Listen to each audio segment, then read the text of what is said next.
కేంద్రం ప్రవేశపెట్టబోయే వార్షిక బడ్జెట్పై ఎన్నో అంచనాలు ఉన్నాయి. దేశంలోని వివిధ వర్గాల ప్రజలు తమకు అనుకూలంగా బడ్జెట్ ఉండాలని కోరుకుంటున్నారు. పన్నుల భారం తగ్గించాలని, నిత్యావసరాల ధరలను నియంత్రించాలని, సామాన్య మధ్య తరగతి ప్రజలు మేలు చేసేలా బడ్జెట్ ఉండాలని అంటున్నారు. బడ్జెట్ విషయంలో ప్రజలు ఏం కోరుకుంటున్నారో ఇప్పుడు చూద్దాం. పేరుకు చెబుతున్నారు కానీ ఎక్కడా కూడా తనఖా రహిత రుణాలు ఇవ్వటం లేదు. వడ్డీ వ్యాపారస్తుల కనుసరణలోనే ఈ రోజు వ్యవసాయం జరుగుతూ ఉంది. అందుకని ప్రభుత్వం ఆదేశాలు ఇవ్వటం కాదు, టార్గెట్ పెట్టి తనఖా రహితమైనటువంటి అంటే హామీ లేనటువంటి రుణాలని రైతాంగానికి ఇచ్చి పంటలను ప్రోత్సహించాలని చెప్పేసి కోరుతా ఉన్నారు. ఇప్పుడు ధరల స్థిరీకరణ నిధి గతంలో కేటాయించారు, ఇప్పుడు ఎత్తేసినటువంటి పరిస్థితి ఉంది. బడ్జెట్ సమావేశాలు యువతకు పెద్దపీట చేయడం ద్వారానే అభివృద్ధిలో వీళ్ళని భాగస్వామ్యం చేయడమే ఈ దేశం అభివృద్ధి అవుతుంది.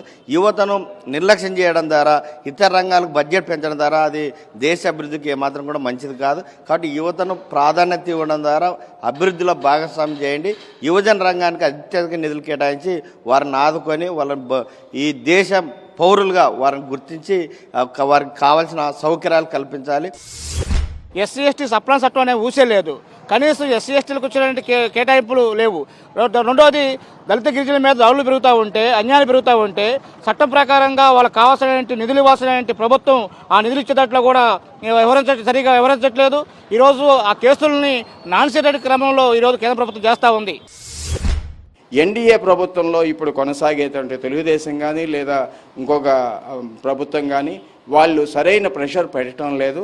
సామాన్యులకి భారం తగ్గించే విధంగా రాబోయే బడ్జెట్లో నిర్మలా సీతారామన్ గారు కొన్ని రాయితీలు ఇస్తారని చెప్పేసి మధ్యతరగతి వాడి మీద భారం తగ్గించి కార్పొరేట్ ట్యాక్సెస్ పెంచండి. కార్పొరేట్లు చాలామందికి రాయితీలు ఇస్తున్నారు. బడ్జెట్లో వాళ్ళు ట్యాక్సులు ఎగ్గొట్టేసేస్తే వాళ్ళని రాయితీలు ఇచ్చేసి ఎగ్జామ్షన్ చేస్తున్నారు. అది కూడా సరైనది కాదు. ఇప్పుడు ఆంధ్రప్రదేశ్ చూడండి, వాళ్ళు ప్రత్యేక స్టేట్ ఇస్తామన్నారు, ఇచ్చారు.